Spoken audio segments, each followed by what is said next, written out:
Hi, I'm Lambros Tsuhlares. I'm the pottery instructor here at West Liberty University, and I'm going to show you a few techniques, a few things that we do in the Ceramic 1 class. So I want to show wedging, and then I'm going to weigh out some clay balls, and then I'm going to throw a few simple items that would be like our first few projects in the Ceramic 1 class. So this video is so that those people taking the class can review the demonstrations, and so once they watch them live, they can go back and review and see and improve their skills when they're ready to improve. Okay, so I'm going to show you how to wedge. This is called a spiral wedge, and what I'm doing here, I'm just kind of getting into a rhythm. I push the clay down, and then I lift the clay, I turn it slightly, and I expose this seam right here. So I push back down on the seam, and what I'm doing is I'm working out the air bubbles, and I'm aligning the clay particles. You don't want to go too fast, you don't want to tear the clay, or you don't want to fold the clay and trap air. So you want to just knead the clay. You can see how it spirals, and that's how it gets the name spiral wedge. And once you get it down, you can go a little faster.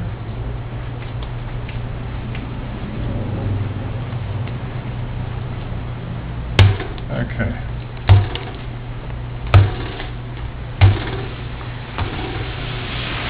Now I suggest that you use, when you're first starting to make clay, and throw on the wheel,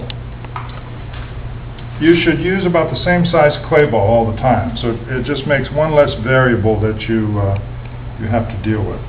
I'm going to throw a cylinder with about a pound of clay. It's going to be a little heavy.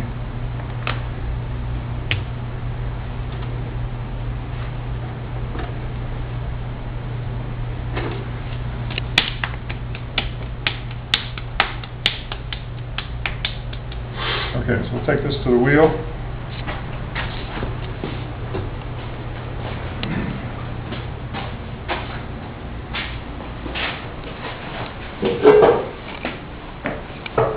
Maybe if I can get in. Yep. I'm good. Let me get that. Can you hand me the wire? Where?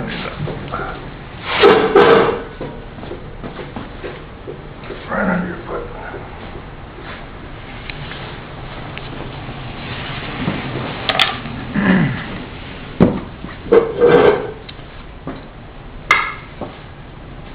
Okay, to start a cylinder, we need to center the clay ball. So we made a ball of clay, and we put it in the center of the wheel.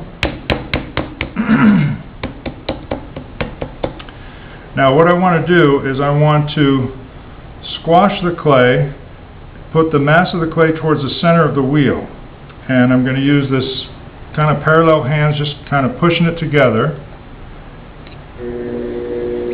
So we want to wet your hands, wet the clay ball. You want to push the clay toward the center of the wheel, and before you pull away, you relax and then pull away.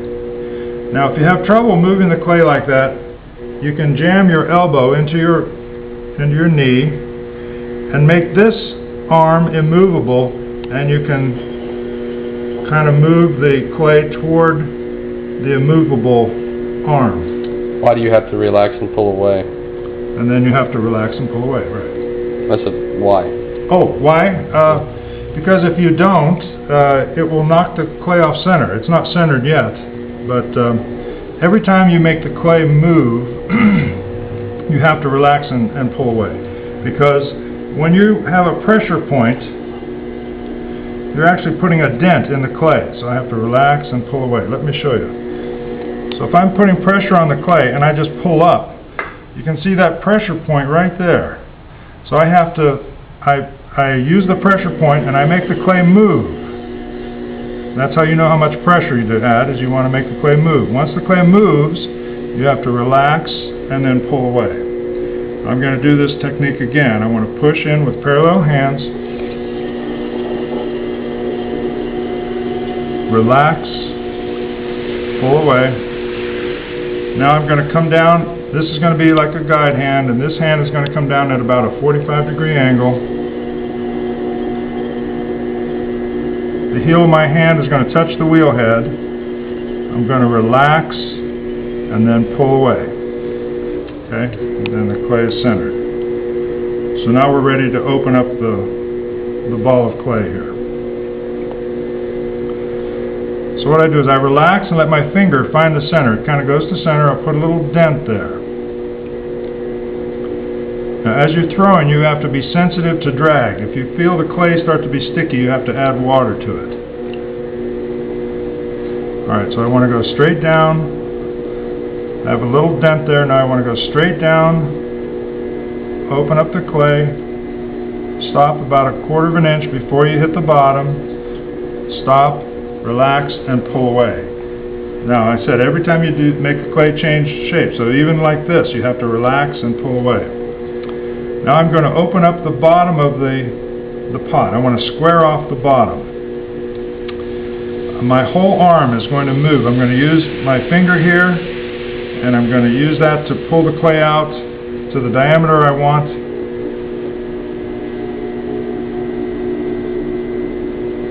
Relax and pull away. And we don't want to let water sit in the bottom, because that kind of weakens the bottom here. And now at this point I want to kind of go back and forth over the bottom. It kind of relieves the stress of the microstructure in the bottom of the clay. And we can put some decorative work in there too. I like to put a little spiral in there.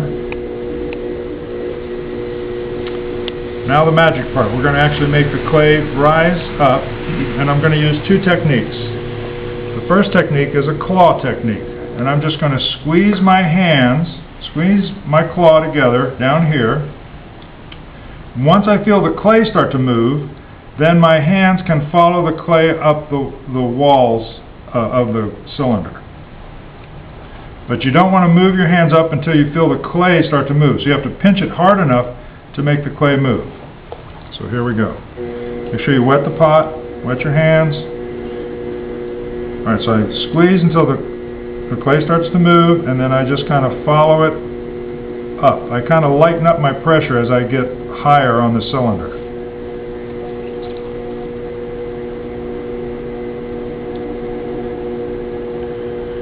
Now, I'm not going to do a claw move again. I'm going to do fingertip to fingertip pressure. You want to concentrate the pressure that the cylinder sees.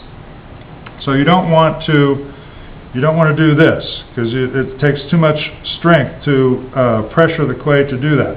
If you concentrate the pressure, it doesn't take as much strength, but the clay sees more force.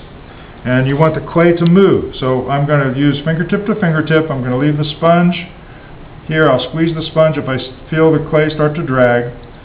I'll push it real hard till I feel the clay move first. Once the clay starts to move up, then I follow that clay and make it come up the cylinder. So here we go.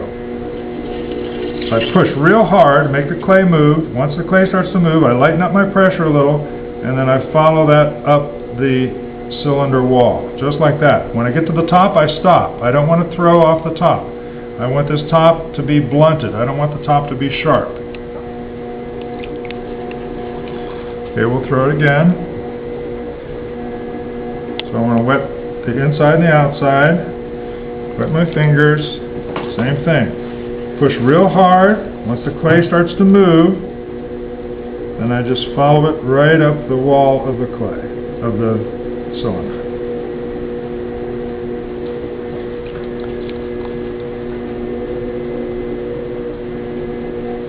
Now I like to do something decorative. I like to put some throwing lines in here, so I'm just going to, this last pull, it's not really a pull, it's more decorative, just to get this barber pull effect.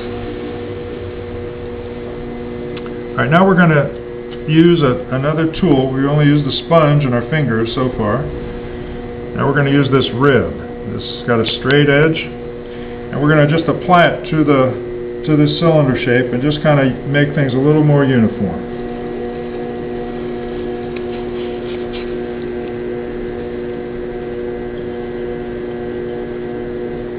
I like to use a little fingernail mark to delineate where the lip is and where the body of the pot is. We want this to be nice and round. If this turns into a mug, this is going to be against somebody's lip. We want it to be nice and rounded. We don't want it to be sharp. If the clay is sharp, a glaze has a hard time fitting to it also. It actually cuts the glaze when the glaze liquefies. Okay, so we're ready to take this cylinder off and put it aside until it sets up a little bit, and then we'll come back and trim it and put a handle on it. So we do that by undercutting it a little bit with a wooden knife.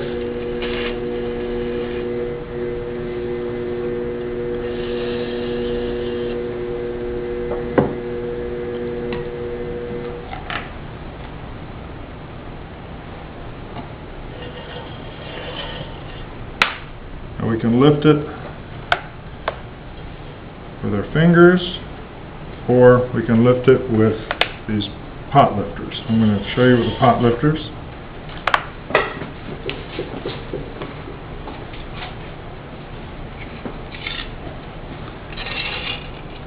Move the pot lifters in, turn it, and then lift.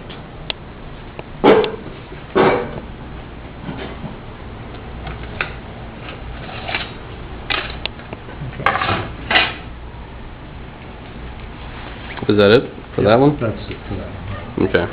Any concluding remarks? No, the next thing we'll throw is a bowl. Okay. All right.